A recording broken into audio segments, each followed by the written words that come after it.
জীৱনত কেতিয়াও সেই মানুহজনক নাপাহৰিব যিয়ে খং কৰি যোৱাৰ পিছতো পুনৰ আপোনাৰ ওচৰলৈ আহে। কেতিয়াবা খং হাঁহিতকৈ বেছি মূল্যৱান হয়। কিয় জানে, হাঁহি সকলোৰে কাৰণে, কিন্তু খং তেওঁকহে কৰা যায় যাক আমি হেৰুৱাব নিবিচাৰোঁ। জীৱনৰ আটাইতকৈ ডাঙৰ ভুলটো হ'ল যিটো ভুলৰ পৰা একো শিকিব নোৱাৰোঁ। সম্পৰ্ক আৰু ৰাস্তা তেতিয়াই শেষ হয় যেতিয়া ভৰি নহয় হৃদয় ভাগৰি পৰে।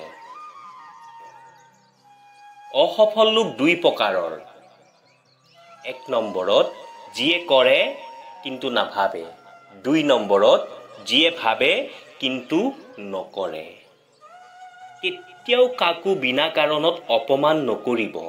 আপুনি শক্তিশালী হ'ব পাৰে, সেইটো ভাল কথা, কিন্তু সময় আপোনাতকৈ শক্তিশালী, সেইটো সদায় মনত ৰাখিব। যি পতি-পত্নীয়ে এজনে আনজনক ৰজা মহাৰজাৰ দৰে আদেশৰ সুৰত কাম কৰিবলৈ কয়, কথা কয় আৰু এনেকৈ কৈ নিজকে গৰ্ব অনুভৱ কৰে, তেতিয়া জানিব সম্পৰ্কৰ মাজত দূৰত্ব সেইখিনি পৰাই আৰম্ভ হৈছে। ফুটবল খেলৰ দৰে আমাৰ জীৱনটো প্ৰায় একেই। এই খেলত গ'ল নোহোৱালৈকে যেনেদৰে ছটিয়াই লৈ ফুৰে, ঠিক তেনেকৈ আমাৰ বাস্তৱ জীৱনতো আমি সফল নোহোৱালৈকে মানুহে অৱহেলাই কৰি থাকে। কিন্তু সফল হোৱাৰ পিছত সকলোৱে আঁকোৱালি লয়। সেয়ে জীৱনত সফল হ'বলৈ সদায় যত্ন কৰক। জীয়াই থকা মানুহক হিংসা কৰিবলৈ আৰু মৃত মানুহক কান্ধত ল'বলৈ মানুহে কিন্তু আচৰিত একতা দেখায়। যি কাম কৰে তেওঁ ভুল কৰে, যি কাম নকৰে তেওঁ পৰনিন্দা কৰে। সাধাৰণ মানুহে পৰিশ্ৰম কৰে, দুৰ্বল মানুহে অভিযোগ কৰে। অসৎ মানুহে অপবাদ দিয়ে, সৎ আৰু সাহসী মানুহে ধৈৰ্য ধৰে। গোটেই পৃথিৱীখনৰ লগত যুঁজিব পাৰোঁ, কিন্তু আপোনবোৰৰ লগত নোৱাৰোঁ। কাৰণ আপোনবোৰৰ লগত জিকিব নিবিচাৰোঁ, জীয়াই থাকিব বিচাৰোঁ। পিতৃৰ ধমক খোৱা সন্তান, গুৰুৰ ধমক খোৱা শিষ্য আৰু সোণাৰী দ্বাৰা পিতন খোৱা সোণ অলংকাৰ হৈ ওলাই আহে। কেইটামান অপ্ৰিয় হ'লেও সত্য কথা। 1. যিদিনা আমি বেছি সুখ অনুভৱ কৰোঁ, সিদিনা হঠাৎ দুখে আহি ওচৰত বহে। 2. যাক আমি লগাতকৈ বেছি মৰম কৰোঁ, সেইজনে আমাক সৰু সৰু কথাতে আঘাত কৰে। 3. শিকাই দিয়া মানুহতকৈ ঈৰ্ষা কৰা মানুহৰ সংখ্যা বেছি। 4.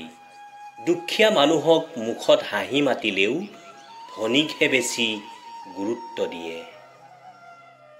সুখী হ'বলৈ কোনেও ভাল পৰামৰ্শ নিদিয়ে, কিন্তু হাঁহিবলৈ সকলোৱে সুবিধা বিচাৰি থাকে।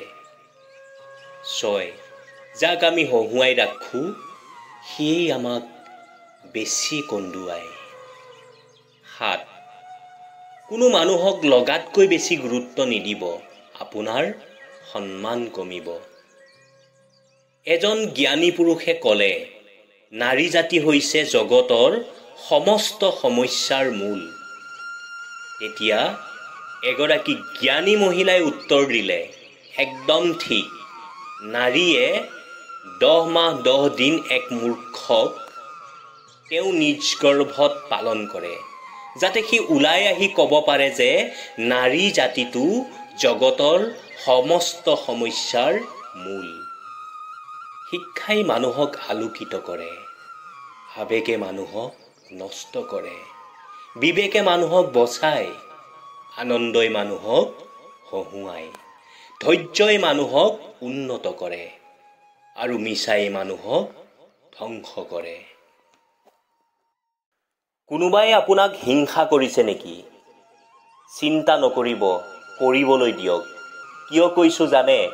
হিংসা সেইসকলেই কৰে যাৰ যোগ্যতা কম। মানুহ নামৰ প্ৰাণীবোৰ বহুত অদ্ভুত। আপোন হ'বলৈও সময় নালাগে, আকৌ পৰ হ'বলৈও সময় নালাগে। এই পৃথিৱীত মানুহে সকলো বিচাৰি পায়, কিন্তু নিজৰ ভুল বিচাৰি নাপায়। কোনোবাই মনত আঘাত দিলে দুখ নকৰিবা, পাৰিলে আঘাত দিয়াজনক ধন্যবাদ দিয়া। কাৰণ কিয় জানে? আঘাতবোৰে মানুহক অভিজ্ঞতা দিয়ে।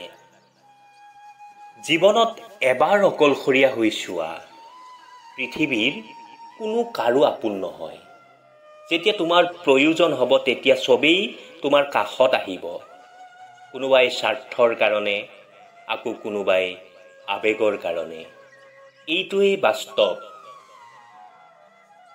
যিটো সম্পৰ্কত খং, অভিমান, সন্দেহ এইবোৰ নাই, সেইটো কেতিয়াও সঁচা ভালপোৱা হ'ব নোৱাৰে। এটা ভাল মনে এটা জীৱনক সলনি কৰি দিব পাৰে, কিন্তু এটা বেয়া মনে সুন্দৰ জীৱন এটাকো ধ্বংস কৰিব পাৰে। সেয়ে সদায় এটা ভাল মনৰ গৰাকী হওক। মানুহে গুহা এৰিলে, গছৰ ছাল পিন্ধিব এৰিলে, কেঁচা মাংস খাবলৈও এৰিলে, কিন্তু বেলেগৰ ভাল দেখি হিংসা কৰাটো আজিও এৰিব নোৱাৰিলে। কলা ৰং কাৰোৱেই প্ৰিয় নহয়, কিন্তু স্কুলৰ সেই কলা বোৰ্ডখনেই ছাত্ৰ ছাত্ৰীসকলৰ জীৱন উজ্জ্বল কৰি তোলে। চিতাৰ অগ্নিয়ে মানুহক এবাৰহে জ্বলায়, কিন্তু চিন্তাই মানুহক বাৰে বাৰে জ্বলায়। সেয়ে চিন্তা কৰিবলৈ বাদ দিয়ক।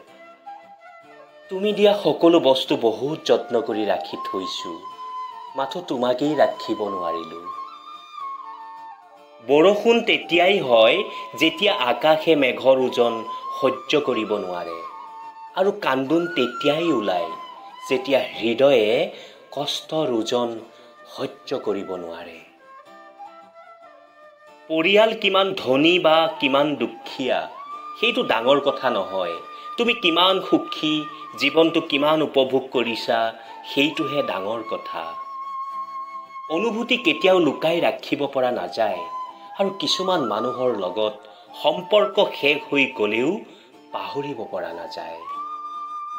ভাল পোৱাৰ কাৰণে মানুহে সপোন দেখে, আৰু তুমি নিবিচাৰিলেও তোমাক মই সেই ভাল পোৱা দিছোঁ।